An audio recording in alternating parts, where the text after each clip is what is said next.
Hello everyone, welcome to एक new video. सो आज का व्लॉग हमारा स्टार्ट होता है रेडी होने से। लाइब्रेरी में जाना है हमको अभी।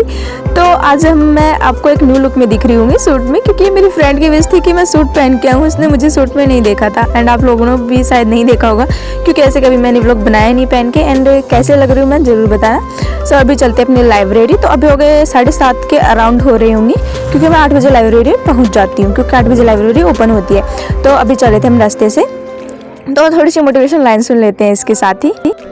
हार्ट अटैक का आदमी बच सकता है, कैंसर का आदमी बच सकता है, नेगेटिव आदमी ना बचता है ना बचने देता है। वो अपने इर्द गिर्द के कम से कम 20 किलोमीटर के रेडियस को ना करप्ट करता है। इसको हर अच्छाई में बुराई नजर आती है, हर अच्छाई में बुराई। मक्खी है मक्खी, पूरे शरीर में जहां फुंसी होगी साला वहीं बैठेगा। सो ये लाइन्स है नेगेटिव लोगों के लिए, बिकॉज कुछ लोग होते हैं काफ़ी नेगेटिव होते हैं, तो उनकी बातें कभी मत सुना करो। एंड अब अपनी लाइब्रेरी में हम पहुंच चुके हैं। तो आज भी कोई नहीं आया था, आपको पता है मैं सबसे जल्दी आ जाती हूँ। और अभी मैं सोच रही थी कि लाइब्रेरी जाना छोड़ ही दूँ, क्योंकि यही प्रॉब्लम है कि बहुत कम बच्चे आते हैं। वैसे भी सर्दी होने लगी है और इतने छोटे छोटे दिन होते हैं ना, जाती नहीं उससे पहले तो मतलब कि लाइब्रेरी बंद हो जाती है। क्योंकि मेरी लाइब्रेरी का टाइम है, ऐसा नहीं है कि 24 आवर्स वो खुली रहती है, नहीं, वो टाइम है उसका, शाम को 5 बजे वो बंद हो जाती है। तो इसी टाइम से जाते नहीं उससे पहले तो वो बंद होने का तैयार हो जाती है। तो सबसे पहले हम अपनी पॉलिटिकल पढ़ेंगे। तो पॉलिटिकल में अभी मेरा आपको पता है रिवीजन चल रहा है। अभी मैंने जो पॉलिटिकल में जो इम्पोर्टेंट टॉपिक्स है जिनको मैंने टिक किया था, उन्हीं को मैं रिवाइज कर रही हूँ। इसके बाद मैं इसके जो नोट्स है वो क्रिएट करूँगी। नोट्स कैसे क्रिएट करूँगी वो आपको आगे व्लॉग में पता ही चल जाएगा। कुछ मैं जो अपने MS लक्ष्मीकांत है इसमें जो टॉपिक्स है मैंने कवर किए हैं, सिलेबस का पॉइंट उठा के मैं करती हूँ, आपको पता ही है। तो वो मैं अपनी MS लक्ष्मीकांत से करूँगी, और जो चीज़ मेरे को इसमें नहीं मिली है नोट्स और गूगल से कर लूँगी। तो उससे पहले मुझे आप लोगों के साथ बहुत एक्साइटिंग न्यूज़ शेयर करनी है। जो PW ओनली IAS ने अपने UPSC सेगमेंट में सक्सेसफुल 1 साल पूरा कर लिया है, और फर्स्ट एनिवर्सरी सेलिब्रेशन के मौके पर वो यूपी और बिहार गवर्नमेंट जॉब्स की तैयारी करने वाले जो स्टूडेंट है ना, उनके लिए PW लेकर आया है, जिसमें आपको सभी बैचेस पर स्पेशल ऑफर दिया जा रहा है। जिसमें सबसे फर्स्ट बैच है सक्षम batch for 7th BPSC English medium वालों के लिए, जिसमें आपको प्रीलिम्स और मेंस की बिल्कुल बेसिक से तैयारी करवाई जाएगी, जिसकी मतलब की प्राइस थी 4499। लेकिन ये स्पेशल ऑफर के लिए इस पे आपकी प्राइस क्या रखी गई है, 3499। सो कितना आपको डिस्काउंट मिल रहा है। और सेकंड है प्रथम बैच फॉर UPPSC 2022, ये हिंदी मीडियम वालों के लिए, जिसमें प्रीलिम्स और मेंस की आपकी बहुत अच्छी तैयारी करवाई जाएगी, और इसकी जो प्राइस है वो 4499 है। लेकिन इसमें आपको डिस्काउंट देके इसकी प्राइस रखी गई है 3499। और थर्ड बैच है सक्षम 4.0 बैच फॉर UPPSC 2024, ये इंग्लिश मीडियम वालों के लिए, जिसमें प्रीलिम्स और मेंस दोनों की तैयारी करवाई जाएगी, वहीं बेसिक से लेके आपको हाई लेवल की। और इसकी भी प्राइस सेम ही थी 4499, बट इस पे डिस्काउंट पाके आपको रख दिया है 3499। सो फिर फोर्थ बैच है समीक्षा 2.0 batch for UPPSC RO ARO, ये प्रीलिम्स और मेंस दोनों की तैयारी आपको करवाई जाएगी, जिसकी प्राइस थी 1299। लेकिन इसकी जगह अब आपको मिल रही है 1199 में। और फिर जो पांचवा है वो है सचिव APSC batch for UPPSC APS, ये इंग्लिश मीडियम वालों के लिए, जिसकी प्राइस 899, बट अब इसकी जगह आप लोगों को 799 ही पे करना है। तो कितने अच्छे अच्छे बैचेस आपको कितनी कम प्राइस में मिल रहे हैं अभी, और इनमें आपको क्या क्या फैसिलिटी मिलने वाली है वो भी बताऊंगी। बट उससे पहले अगर आप इनकी जो फीस है इसमें भी अगर डिस्काउंट पाना चाहते हो, तो मेरे कूपन कोड का यूज करके इसमें आप बहुत अच्छा डिस्काउंट पा सकते हो। तो मैं इनके लिए आप लोगों को मेरा कूपन कोड बता देती हूँ। तो सक्षम प्रथम बैच और सक्षम 4.4 बैच, ये जो फर्स्ट सेकंड थर्ड बैच है, इन दोनों के लिए मेरा कूपन कोड है AMY 500, ओके। और समीक्षा 2.0 बैच और सचिव APSC बैच 4 और 5 के लिए है मेरा AMY 200। तो इन दोनों का आप यूज करके आप इनका अच्छा सा डिस्काउंट पा सकते हैं इनकी फीस में। अब मैं आपको बता देती हूँ इसमें आप क्या क्या मिलने वाला है आप लोगों को। लाइव लेक्चर होंगे आप लोगों के, और इसमें जो सबसे टॉप एजुकेटर है पूरे इंडिया के, वो आपको पढ़ाएंगे। डेली प्रैक्टिस करवाई जाएगी, जिसमें आपके सभी प्रॉब्लम का सोल्यूशन होगा, और आपको डेली क्लास नोट्स भी मिलेंगे। फिर आपके जो PI क्वेश्चन पेपर है उनको भी एनालाइज करवाया जाएगा, एंड और भी बहुत कुछ आपको फैसिलिटी यहाँ पे मिलने वाली है। तो इनको चेकआउट जरूर करें, लिंक मैं डिस्क्रिप्शन में दे दूंगी, जाके वहां से आप चेकआउट कर सकते हैं।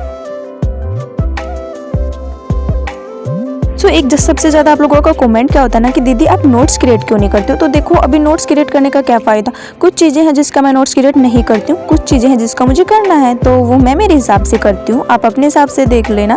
सो फिर काफ़ी देर स्टडी करने के बाद मैं ब्रेक भी लेती हूँ वहाँ पे थोड़ा सा, क्योंकि अगर आप ब्रेक लेके स्टडी करते हो ना तब सबसे अच्छा रहता है, आप ज़्यादा देर पढ़ सकते हो। बट आप लोग सोचते हो कि नहीं पढ़ ले 3-4 घंटा तो पढ़ ले, तो वो बहुत मतलब कि फिर हम डिमोटिवेट से हो जाते हैं। तो इसलिए पहले 2 घंटे स्टडी करो, फिर थोड़ा सा 10-15 मिनट ब्रेक लो, अपने फ्रेंड्स के साथ बातें करो। ऐसा नहीं है कि आप फ़ोन में लगे हुए हो, फिर कोई फ़ायदा नहीं है। आप क्या फिर आप अकेले बैठो, कुछ चीज़ें देखो, जो आपने पढ़ा है उसे रिकॉल करो, सोचो उसको, तो अच्छा रहेगा। फ़ोन वगैरह देखेंगे तो फिर वही है बात है, जो पढ़ा ना पढ़ा बरोबर हो जाता है। तो मैं आज आप मेरे को ना कमेंट में ये बताना कि आप लोग कितनी देर फ़ोन यूज़ करते हैं, ठीक है। सो फिर पॉलिटी ख़त्म करने के बाद मैं अपनी मंथली मैगजीन पढ़ रही थी, तो मैंने देखा कि वो मेरी वो जो है डिलीट हो चुकी है, जिसे मैं अंडरलाइन करती थी। मेरा 3rd रिवीजन था और सारा मेरी मेहनत पे वेस्ट हो गई, पानी फिर गया। तो बहुत परेशान थी मैं, क्योंकि ये सबसे बड़े मतलब की प्रॉब्लम है जब हम ऑनलाइन किसी चीज़ को रखते हैं। तो मैं ऐसे ही फालतू के मैंने ये PDF है डाउन या जो मैंने सेव की थी मैं उसको डिलीट करना चाहती थी और हो गई वो। तो अब मुझे फिर से सब कुछ करना पड़ेगा, फिर से पूरी मेहनत करनी पड़ेगी, बट क्या करें, करना तो पड़ेगा ही ना करे। उस टाइम पे तो मैं बहुत सैड हुई थी, बट अभी के लिए थोड़ी रिलैक्स हो गया सो हो गया। तो फिर जो है मैं शाम को 5 बज चुकी थी और मैं अपने घर पे आ चुकी थी अपनी स्टडी कंप्लीट करके। फिर मैं घर आने के बाद है मैंने अपने लिए अच्छी सी चाय बनाई, क्योंकि आते आते बहुत डिमोटिवेट सा हो जाता है यार, और 5 बज चुकी थी। फिर मैंने अपने लिए मैगी बनाई, मैगी खाई और उसके बाद मैंने स्टडी ही नहीं की, क्योंकि यार आपको पता है कभी कभी ऐसा हो जाता है, काफ़ी बोर हो जाते हैं और फिर बाद में कुछ करने का मन ही नहीं करता। आप लोग भी सोचते होंगे कि पता नहीं दीदी को डिमोटिवेट होता होगा या नहीं होता, मेरे साथ भी हो जाता है कभी कभी। तो कभी कभी के लिए कोई दिक्कत नहीं है, जिस दिन ना मन करे तो फिर पढ़ाई मत करो। फिर मैंने आराम से, ये नेक्स्ट डे आ गया अपना, तो नेक्स्ट डे का भी मैंने इसी में डाल दिया, क्योंकि वो बहुत छोटा व्लॉग हो जाता। और फिर यहाँ पे मैं रेडी होके चल दी अपने फिर से लाइब्रेरी के लिए। तो यहाँ पे चलते चलते मैं आपको एक बात बताती हूँ, देखो ना पूरे दिन स्टडी करना कितना डिफ़िकल्ट होता है। जो लोग बोलते हैं ना कि UPSC एस्पिरेंट है, कोई भी कह सकता है, हक उनको कहने का हक सबको है। तो देखो जो वो तैयारी करते हैं ना और जो अपनी मेहनत करते हैं, अगर फिर भी उनका सिलेक्शन नहीं होता तो उनका दुख कोई नहीं समझता। वो जो अपनी पूरे साल अपनी मेहनत करते हैं, जिस चीज़ से सेक्रीफाइस करते हैं, उस चीज़ को सिर्फ वो ही समझ सकते हैं, वो नहीं समझ सकते। वो तो सिर्फ बस कहने वाले ही होते हैं कि बस सब कह सकते हैं, हुआ तो नहीं ना, मेहनत तो की होगी, हुआ तो नहीं ना। तो देखो पूरे दिन कोई बुक्स पढ़े, अपने मतलब कि इन चीज़ों से सेक्रीफाइस करे, सोशल मीडिया से दूर रहे, या फिर वो भी मज़ा कर सकता है, अपनी फैमिली के साथ बैठ सकता है, लेकिन उन्होंने कितनी सेक्रीफाइस की है ऐसा कोई नहीं जानता है। तो भाई वही बात है कि जो सक्सेस हो जाता है वो अपनी स्टोरी सुना देता है और वो सच्ची लगती है, जो सक्सेस नहीं होता है वो अपनी स्टोरी सुनाता है वो झूठी लगती है। तो बस बात यही है, लेकिन मेहनत सबने की होती है, सेक्रीफाइस सबने किया होता है, चाहे वो उनका सिलेक्शन हुआ हो या नहीं हुआ हो, किसी ने ज़्यादा किसी ने कम, तो वही बात है।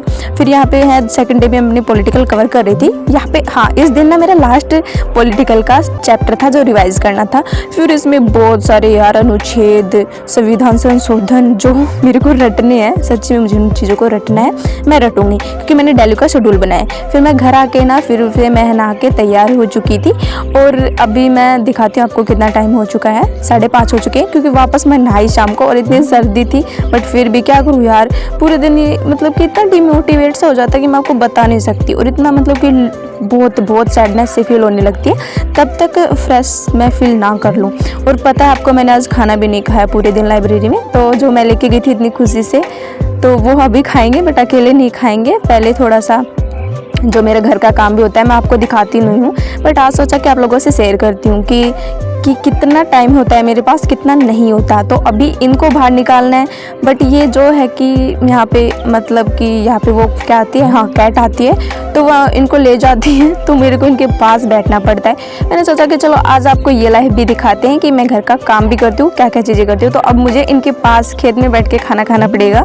वही बात है। और यहाँ पे खाना खाने के बाद मुझे वीडियो एडिटिंग भी करनी है, क्योंकि इनके पास बैठ के क्या करना है, और खाना खाने के बाद मैं सोचूँ कि यहाँ पे वीडियो एडिटिंग कर लूँ, तो वही बात है। ऐसे करके मेरा यूट्यूब और काम और स्टडी मैनेजमेंट होता है। आपको पता है कुछ चीज़ें मैं आपको नहीं दिखा पाती हूँ, क्योंकि मैं सोचती हूँ क्या ही दिखाना, बट मुझे फील हुआ कि मुझे दिखाना चाहिए आप लोगों को, क्योंकि आपको भी पता चले, क्योंकि ये जो विलेज में रह के तैयारी करते हैं उन सबके साथ ये सब होता है, तो इसलिए मैं ये सब चीज़ें दिखा रही हूँ।